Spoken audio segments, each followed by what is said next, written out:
Hello and welcome to using a Zoom H2 recorder. I'm Jeff Loomis. I'm here in my office and we're going to be taking a look at one of these and all of its features and basic use.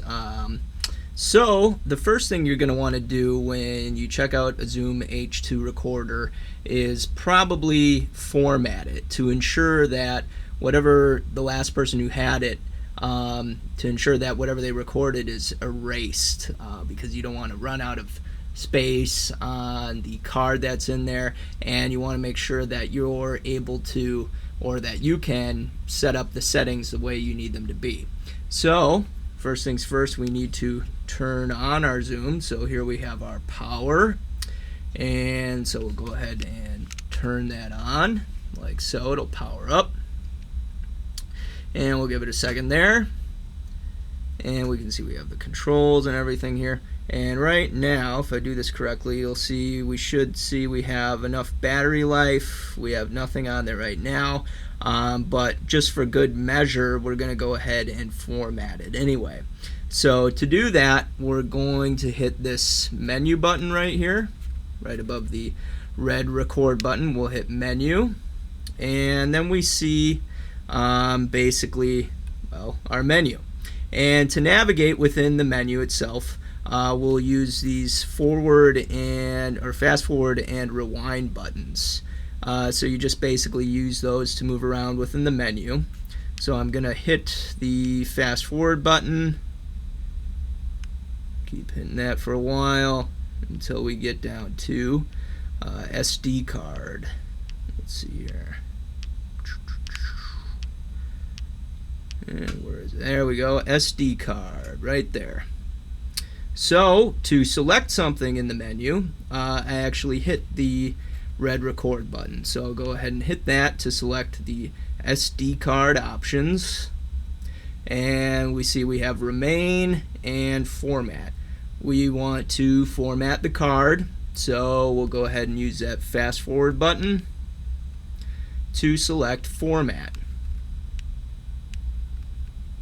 And it asks us, are you sure? Because this will erase everything that's on the card. So we'll go ahead and flip over to yes, and then hit the red record button. So here we are looking at the actual screen. Now before we actually do any recording, after we've done our format there, we want to go ahead and make sure our settings are correct. So to do that, once again, I'm going to hit menu, and you see we have low cut. We don't need to mess with that. Probably the one thing we do want to be very aware of is recording mode, or rec mode as we see it there. So we're going to actually hit this fast forward button to go down to the record mode, and then I'll hit that record button again. And now we see a lot of different options which may or may not make any sense to us.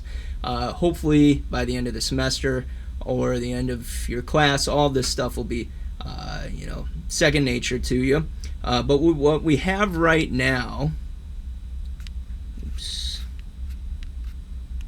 but what we're looking at right now is our different record formats. We want to choose WAV 44.1 16-bit, and what that is it's basically CD quality sound.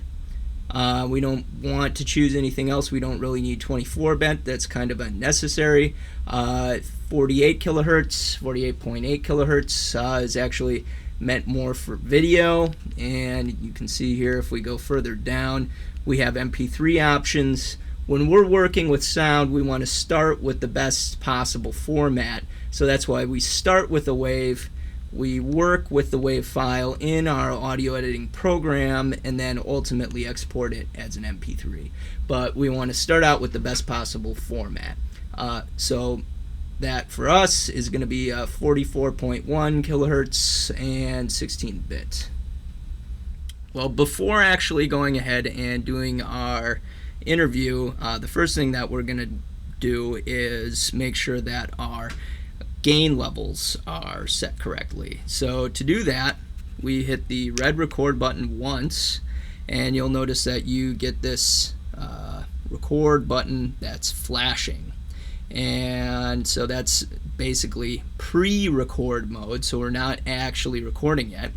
And then you'll notice that something else is happening as well. We see our gain bars right here and on the screen for the left and right channels of our microphone. Those are moving, but they're not moving very far.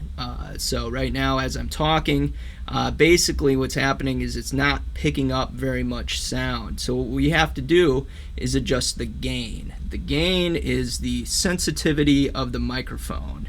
This is not to be confused with volume, which is the output of what you're hearing. These are two different things. Volume is over here next to power, and you can turn that up or down, and that affects your headphones and also the line out, probably for our purposes, your headphones. So, and on this side we have our mic gain. So that again is the sensitivity of the microphone, and right now with it on low, we see that our gain bars, our levels aren't moving very much at all. So I'm gonna try and bump that up to medium. And now as I talk, you can see my gain bars are moving a little bit more. That's a big improvement. That's a lot better. Basically, you want to get them as close to 0 over here on the right. You want to get them as close to 0 as possible.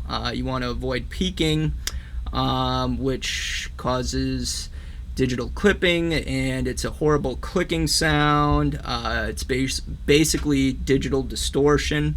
So you want to get it as high as possible without really going over here on the right hand side. Just for laughs or to see what will happen, I'll turn it up to high, and so now we see it's probably ideal right now. So it's getting as high as possible.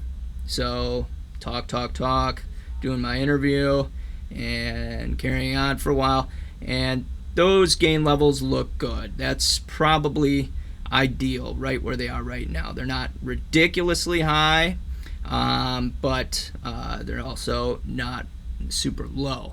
So if I wanted to at this point, if I was doing my interview, I'd actually just hit the red record button again, and you'll notice that this record indicator light stays lit, and now I am actually recording. And now you can even see the time on the card that's remaining is counting down as I record. This is a 1 gig card set to basically a CD quality WAV file format. So I have about an hour and a half that I can spend recording someone, and then when I'm all done, I go ahead and hit the red record button again to stop recording.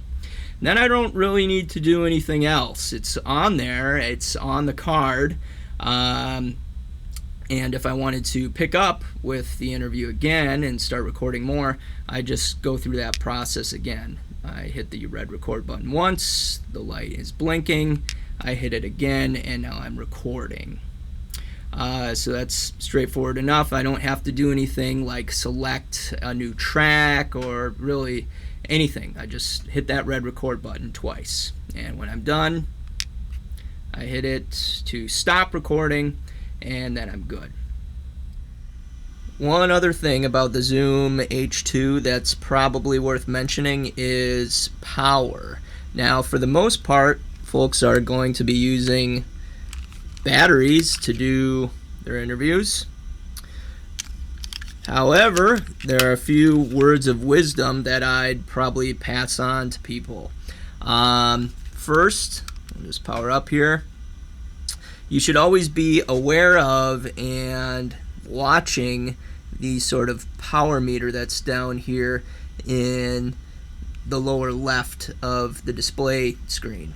And we can see it kind of looks like a little battery. It's right there. It's full right now, but obviously, as you start to run out of battery juice, that will sort of become depleted looking. You'll run out of bars there on the screen.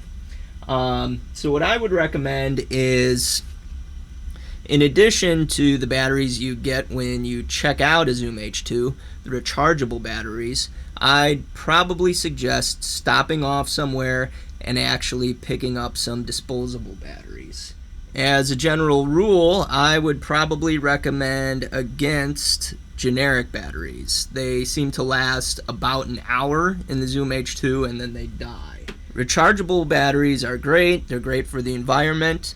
However, I have noticed, it's been my experience, that they don't seem to last very long. So that's something to keep in mind. If you're in a situation where there is an outlet readily available, your best bet is probably going to be just to use the AC adapter. Obviously, that just plugs right into the Zoom H2 right there. So that's my recommendations on batteries and power.